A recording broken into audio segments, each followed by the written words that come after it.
I, 32F, have a younger brother George, 28M, who just got married last week. Instead of celebrating his new marriage, he's been calling me nonstop, blaming me for Dad not showing up at his wedding. The whole situation is messy and has a lot of history behind it, so I'll try to explain everything. Our parents split up when I was 15 and George was 11. Dad was a heavy drinker, and it started even before I can remember. Mom used to tell me that when I was a baby, she'd often find empty bottles hidden in the garage. By the time I was in elementary school, Dad would come home drunk at least 3 times a week. He wasn't physically violent, but the emotional abuse was constant and devastating.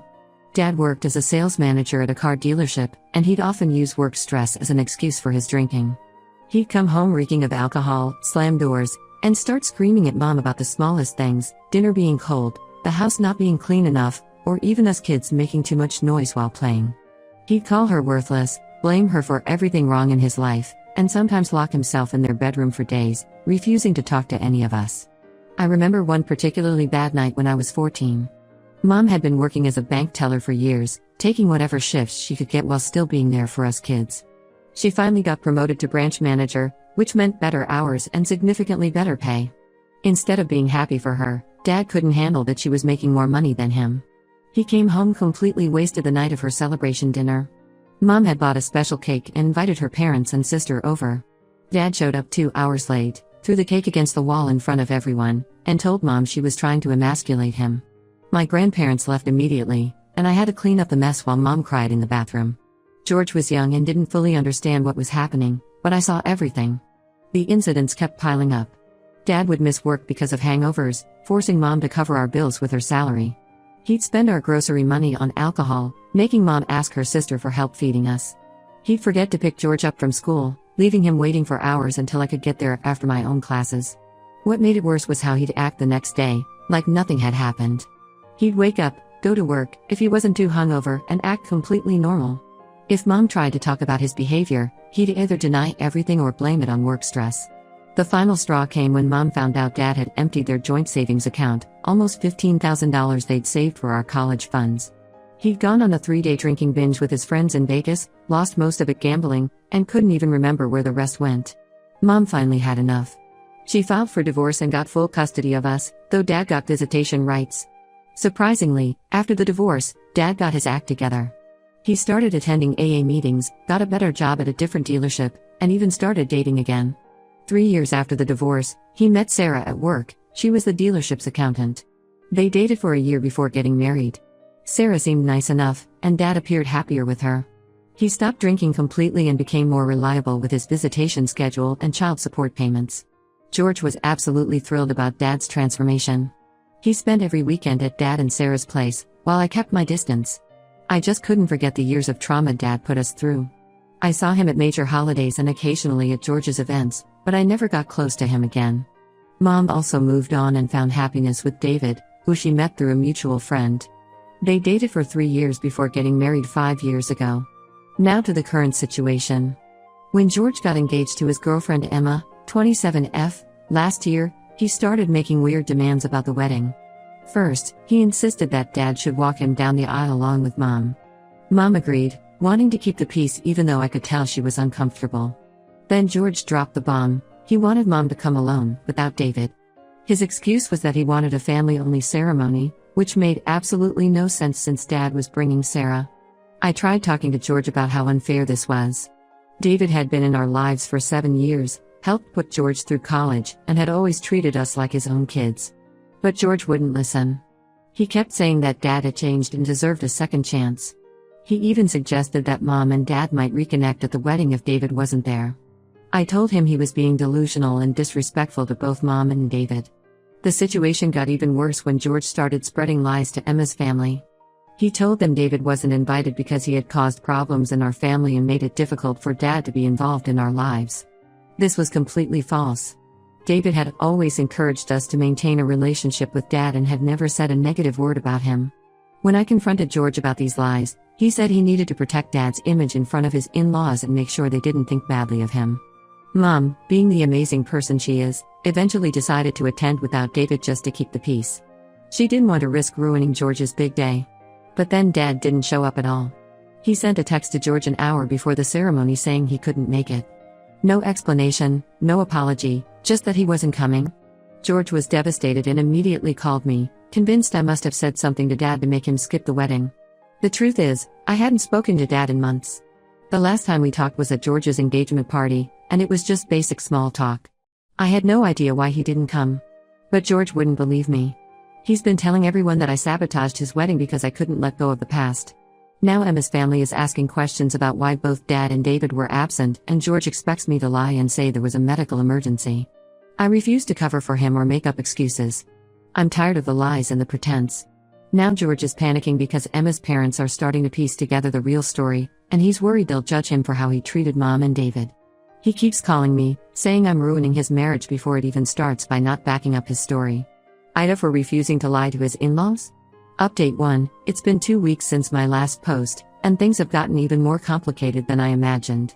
Sarah, Dad's wife, reached out to me yesterday, which was surprising since we rarely talk. She wanted to meet in person, so we had coffee this morning. What she revealed about why Dad didn't show up at the wedding left me completely shocked. According to Sarah, George had been pressuring Dad for months before the wedding to pretend he was still in love with Mom during the ceremony. It wasn't just about walking down the aisle together. George had planned an entire performance.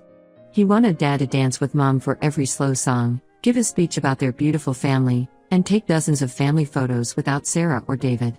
Sarah found out about this when she accidentally saw the detailed schedule George had sent to Dad, which specifically excluded her from most of the wedding activities. What bothers me most is that Dad initially agreed to go along with this charade.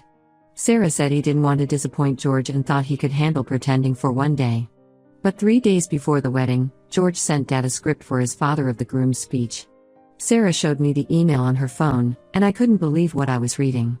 George had written lines like I never stopped loving their mother and she was the one that got away. He wanted Dad to say that divorcing Mom was the biggest mistake of his life and that he thinks about her every day. The speech also included bizarre suggestions about how Dad should look at Mom during the ceremony. Apparently, George wanted him to gaze longingly at her during specific moments. He even included a note about how Dad should accidentally call Sarah by Mom's name during the reception to show he was still confused about his feelings. The whole thing read like a bad romance novel. But that's not even the craziest part. Sarah revealed that George had been telling Emma's entire family a completely different version of our family history. He'd been introducing Sarah at pre-wedding events as Dad's current girlfriend or temporary partner, deliberately hiding the fact that they'd been married for 9 years. He told Emma's parents that our parents' divorce was just a temporary separation and that everyone knew they would eventually get back together. George had created this elaborate fantasy where Dad was just waiting for the right moment to leave Sarah and reunite with Mom. He told Emma's family that Sarah was aware of this arrangement and was just helping Dad pass the time until he could be with his true love again. Sarah found out about these lies when Emma's aunt approached her at the rehearsal dinner, expressing sympathy about her difficult position in our family. When Sarah confronted George about these stories, he didn't even seem to think he'd done anything wrong. Instead, he broke down and revealed something that explains his bizarre behavior. He'd been seeing a fortune teller. Not just occasionally, but 3 times a week for the past year. This woman, who calls herself Madame Elena, had convinced George that our parents were celestial soulmates who had been torn apart by dark forces. I couldn't believe what I was hearing. My brother, who has a business degree and works as a financial analyst, had been basing major life decisions on a fortune teller's advice. Sarah showed me the bank statements she found in Dad's office. George had spent over $15,000 on readings and spiritual guidance about reuniting our parents. He'd been paying this woman $200 per session to feed him stories about how second marriages never last and how children of divorce have a sacred duty to fight for their family's true destiny. This Madame Elena had apparently told George that if he could get our parents to dance together at his wedding while a specific song played, their first dance song from their wedding, it would break the curse on their marriage. She claimed that the moment they touched, all the negative energy from their past would dissolve, and they would realize they were meant to be together. George had planned his entire wedding around this supposed prophecy. The truth about Dad not showing up was tied to all of this. The night before the wedding, George sent Dad one final email. Sarah showed it to me. It was practically unhinged. George had written that if Dad didn't follow the script exactly, if he showed any affection toward Sarah or acknowledged her as his wife, he would be destroying the family's last chance at happiness.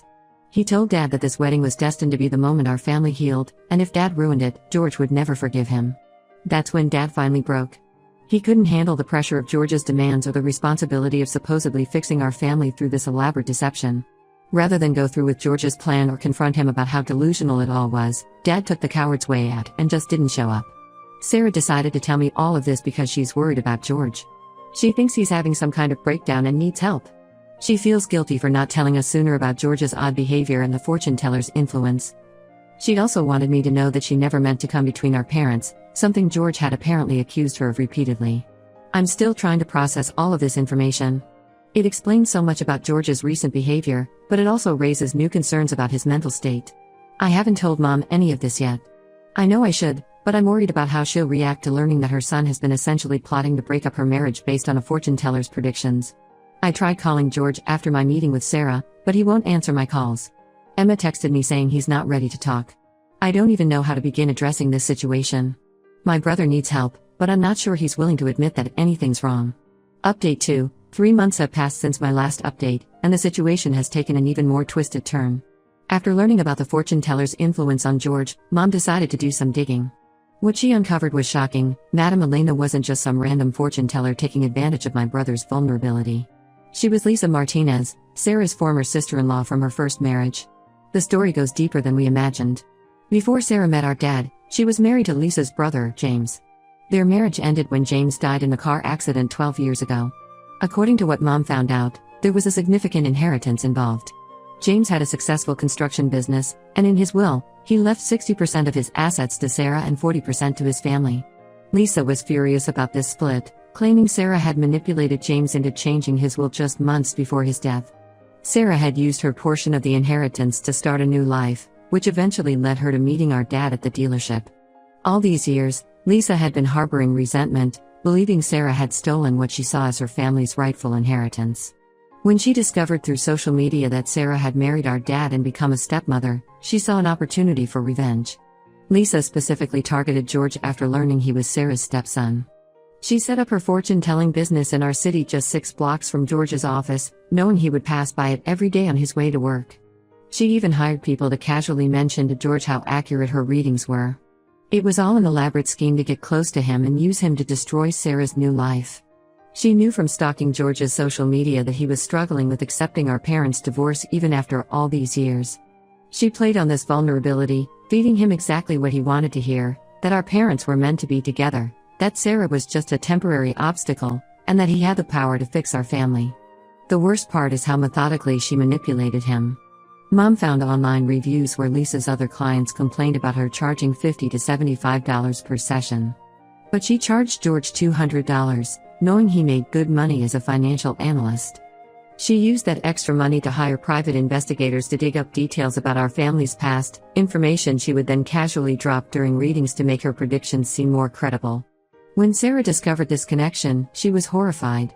She remembered Lisa from family gatherings during her first marriage but hadn't recognized her as Madame Elena because Lisa had dramatically changed her appearance. She and Dad immediately reached out to George to explain everything.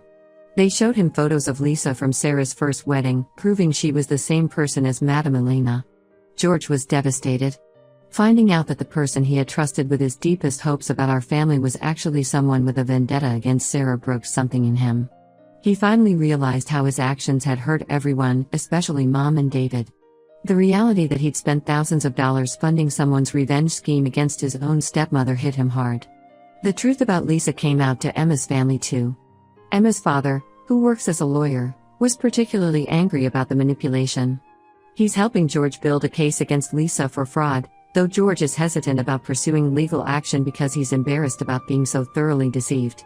Emma has been surprisingly supportive through all this, but she's made it clear to George that things need to change. She insisted that he start setting firm boundaries with Dad and Sarah's extended family. She also helped him see how his obsession with reuniting our parents had affected their own relationship. Apparently, he had been comparing every aspect of their relationship to our parents' marriage, trying to avoid what he saw as their mistakes. Mom suggested family counseling, but George isn't ready for that yet. He's still processing the humiliation of falling for Lisa's scheme and the guilt over how he treated everyone. He did, however, finally call David to apologize for excluding him from the wedding. It was a start, even if it came too late to fix the hurt he caused. The most ironic part of all this is that Lisa's plan to destroy Sarah's happiness completely backfired. Instead of breaking up Sarah and Dad's marriage, this whole situation has actually brought them closer together. Sarah's handling of the situation, choosing to tell me the truth, helping uncover Lisa's deception, and still showing concern for George despite how he treated her, has shown everyone what a genuinely good person she is. I'm still angry at Lisa for taking advantage of my brother's emotional vulnerability, but I'm also relieved that the truth came out before more damage could be done to our family. Update 3. It's been 6 months since everything happened, and our family has gone through significant changes. After the truth about Lisa came out, George finally apologized to Mom and David for excluding David from the wedding. It wasn't an easy conversation. George broke down several times while trying to explain his actions. He admitted that even before meeting Lisa, he'd struggled with accepting Mom's marriage to David, but Lisa's manipulation had turned that struggle into an unhealthy obsession. David, being the incredible person he is, didn't hold on to any resentment. He told George that while the wedding exclusion hurt him deeply, he understood that George had been manipulated during a vulnerable time in his life. Mom was more hesitant to forgive so quickly, not because of the wedding itself, but because of how George had been painting her as a bad mother to Emma's family. It took several long conversations for them to reach a better place. The situation with Lisa took an unexpected turn. Even though George didn't want to pursue legal action, Emma's father discovered that Lisa had been running her fortune-telling business without proper licenses and had several complaints filed against her for fraud. He reported his findings to the authorities, and Lisa is now facing criminal charges for running a fraudulent business. She's also being investigated for stalking, as evidence showed she had been following both George and Sarah for months before setting up her business near George's office. Dad and Sarah moved to Arizona for work 3 months ago. Initially, I was worried this might trigger George's abandonment issues again, but surprisingly, the distance has been healthy for everyone. Without the pressure of forced family gatherings and fake reunions, we've all been able to build more genuine relationships. George and Dad talk on the phone once a week, but there's no more fantasy about him leaving Sarah or getting back with Mom. Emma's family has been incredibly understanding through all of this. Emma's mother actually shared that she had gone through something similar with her own divorced parents, which helped her understand George's behavior better. They've been helping George realize that a healthy family isn't about forcing people together or living in the past, but about accepting reality and building honest relationships in the present. Mom and David recently renewed their vows in a small garden ceremony for their 5th anniversary. This time, George not only attended with Emma but also gave a heartfelt speech about how David had been more of a father figure to him than he'd previously allowed himself to admit. It was a beautiful moment of healing for everyone. Sarah reached out to me last week to share that she's expecting a baby. She was nervous about telling George, worried it might upset him, but he took the news well. He even offered to help set up the nursery when they visit for Christmas. It's a small gesture, but it shows how far he's come in accepting that Dad has a separate life and family now. The most significant change I've noticed is in George himself. He stopped idealizing our childhood and our parents' marriage. He started talking about some of the darker memories he had suppressed, the fights he pretended not to hear, the times Dad missed his school events because he was drunk, the way Mom used to cry when she thought we were asleep. It's painful, but it's real, and dealing with these memories honestly seems to be helping him move forward. Emma tells me he's also become more invested in their relationship instead of constantly comparing it to our parents' marriage. They're talking about starting their own family soon, and George seems determined to break the cycle of dysfunction he was so desperately trying to recreate just 6 months ago. While our family isn't perfect, we're finally learning to accept each other as we are, not as we wish we could be. Sometimes broken things can't be fixed, but maybe they can be rebuilt into something different, and possibly even better.